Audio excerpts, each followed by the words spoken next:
Ladies and gentlemen, I'm back with a new video. Alright, the topic of the conversation today. You know what? Screw it. First, let's check out the new setup. The kids moved to New York. We're on to new shh. We're on to bigger shh. So let's check it out. Alright, here. Rocking, of course, the Ben Simmons drawing. I mean, first ever jersey with the college LSU. Go to the throwback Sixers jersey this year with the, come on, gotta respect the GOAT. Picture of me and my girlfriend, you know? Then we got Roberto Clemente and the freaking Russ Westbrook. I don't even like Westbrook, but the UCLA throwback is just, it's fire. All right, it's been over a week now, and the Sixers still don't have a head coach, right? You know, what are they doing? Is it good they're taking their time? Is it bad they're taking their time? Hear me out. I love it. I love that they're taking their time on it, you know? I think a lot of people could open up. You know, just take your time. This is the biggest decision of the franchise has faced in like the last 3 years. So take your time on it, right? Only thing is, I haven't seen that I'm not a candidate right now, which kind of pissed me off a little bit because I'm going to give you 5 reasons as to why I, Greg Melly, should be the next head coach of the Philadelphia 76ers. All right, I wrote them down. So. All right. Brett Brown was bad, right? But why was he bad? Outside of his in-game play calling, his adjustments that he could just never make, he avoided confrontation more than anyone I've ever seen. The media came out and said that he came out to the media to talk about what he wanted Ben Simmons to do without him ever getting to Ben Simmons and telling him first. That's grown men don't do that. First order of business is I get on Ben and I get on Joel. And they got to realize, man, they're the superstars of the team. They're the face of the city. They're the face of the franchise. They need to grow up. Like, I love Joel Embiid, but just stop being the goofball, popular, famous guy that you're trying to be. All right, get your butt on the court. Work out, man. Work out. You're not Shaq. All right, lose some lbs, get in shape, dude. Just you got to get in shape, and you got to be quicker. You got to be faster than you have been, and you're out of breath in the third quarter of every game. Conditioning is the number one priority here as the coach. Also, first order of business, Ben Simmons, dude. You just need to grow up a little bit. You need to expand your game offensively. Don't get me wrong, defensively, you've had a phenomenal year. I think you were the defensive player of the year, and you got snubbed, but whatever. It's a conversation for another time. But the thing is, I'm going to change the way the game's going to be played.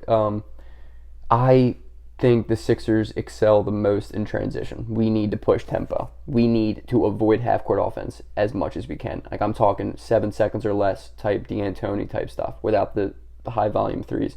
We need to push the tempo and run in transition as much as possible. As the head coach, that's what we're doing.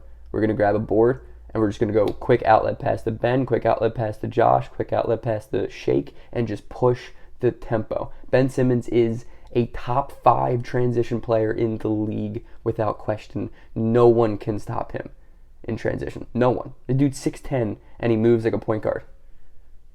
That's it. You got to run transition. Embiid, you got to get in better shape so you can trail, so you can get an oop. You know, you got to run transition, dude. That's how we're gonna win games. That's how we have won games in the past. Avoid half-court offense. But when we are on the half-court offense, we need to do more moving off ball. I think Ben Simmons is the point guard of this team, right? But when he doesn't have the ball, he needs to be moving. I think he's a good post-up player. I think he can facilitate really well out of the low post. Get him in there. Embiid is the same thing, but we need to push the ball. We need to move the ball. We need to avoid isolation basketball because that's not how our team is set up.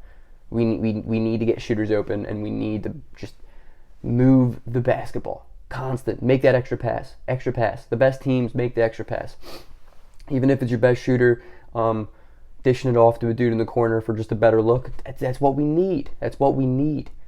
And the best half-court offenses make the extra pass. Look at the Spurs basketball. I mean, Brett Brown came from the Spurs and took everything you shouldn't have taken from that type of system. I guess he didn't learn anything in his tenure as the assistant, but you need to push the tempo. You need to run transition, and we're not running in transition when you're in the half court. You need to move the ball. And you need to move off ball, dude. We need to set screens for people. We need to just move. We got so lackadaisical this past year, even the past couple years, of just bad ball movement in the half court offense, and that's what killed us. We can't rely on Ben to go one on one in the half court offense. That's just, he's not going to excel in that. That's not what he is. He doesn't have a shot yet to make him a real threat from the outside to spread the floor out. Which leads me to my next point. When it comes to the bench, I'm going to keep Shake Milton. I would like to keep Thibault, Matisse. But outside of those two, dude, I really don't want anyone else. I don't really like the bench at all. I mean, Norvel Pelle, like, I think he has a decent ceiling, but I don't know if he's going to get there. I hate Al Neto more than anyone. I don't love the bench. The bench is the reason, I mean, we've been so terrible. Contrary to people's popular belief, but the bench is so bad. We need to dish everyone. And what makes winning teams is 9 players deep. That's how you win games in the playoffs. When you have 9 dudes that can score, that can just play D, are athletic.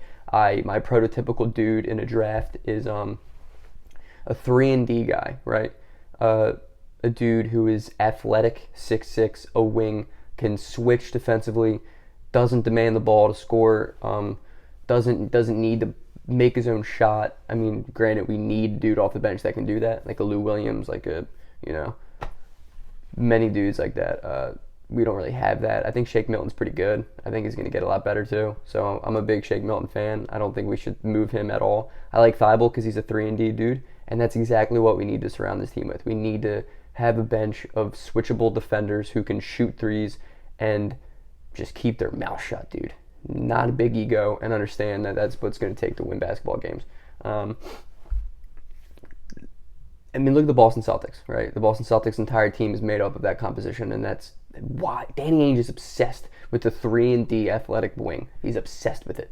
That's all he does in the draft. Like, literally, Jason Tatum, Jaylen Brown, Semi Ojeleye, even their fives. Like, they're not real fives. Like, Daniel Tice is an athletic 4 who, I mean, he's an athletic 5, but he's like a stationary 4, and everyone can shoot the 3. His ball movement's really good, half-court offense-wise for Brad Stevens, and he just has a lot to work with, which is good. I mean, that's what the Sixers need. I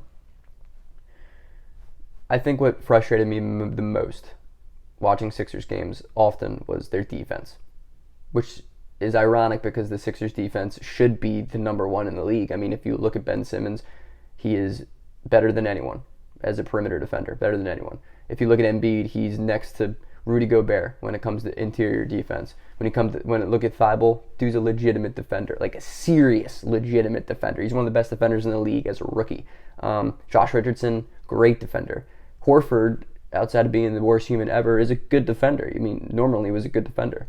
But the problem is, dude, our bench had no defense, and Brett Brown switched on every pick and roll outside of the 3-point line, every pick and roll, which led to so many easy one-on-ones, easy isolations for other teams. Like, dude, what are you doing? Like, I get that the NBA is transitioning into this switch positionless basketball, but dude, our team was not set up for that, right?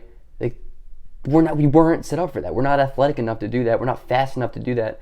And yet he never made the adjustment to just go under a screen or hedge a screen, fight over the screen, and stay with your dude. And it's infuriating. Like, you would see Tatum, get a pick and roll, lose a good defender, and just get on like Horford for an easy one-on-one bucket. I mean, like, unreal. And it happened all game long, all throughout the season. And we got lucky last year that we didn't get killed as bad off of it because the dudes, we just Jimmy Butler. We had a more athletic defensive team. And my first order of business is just stop with this stupid switching on every pick and roll defense. It drives me crazy, dude. It doesn't work. And if you want to do that, then you got to get rid of Horford. You got to get rid of dudes that just can't do it anymore. There's nothing wrong with it. You just can't do it anymore. Horford's not a 4. I mean, it's so obvious. Horford's not a 4. Move him to Sacramento. Get Buddy Hield some way. Give him a first rounder. And and you just utilize the athletic position and all 1 through 5. That's all you got to do. I mean, that's really about it. I think more than anything, dude, you can't be afraid to just get on Ben, get on Joel, and just ask superstar play from our superstars. That's not. I don't think that's asking too much. They need to grow up. I mean, they've been in the league for a couple of years now, and they're getting better. But Embiid had a huge down year. In reality, if you look at it statistically, he didn't make an All-NBA team. He had a big down year, and they need to be better because at the end of the day, the Sixers basketball is going to go through their progression, and if they're done, then we're done. Getting rid of Horford, obviously, I think it's a huge thing that has to be done this fall, I guess, free agency. Tobias Harris, I wouldn't mind moving him. I like him a lot. I think he's a great dude, but I don't know. So, dear Philadelphia, dear Josh Harris, dear Elton Brand, I'm the guy. I'm the guy. Are you kidding me? Give me a contract offer. I'll pay you to be the head coach of the Philadelphia 76ers. Until next time.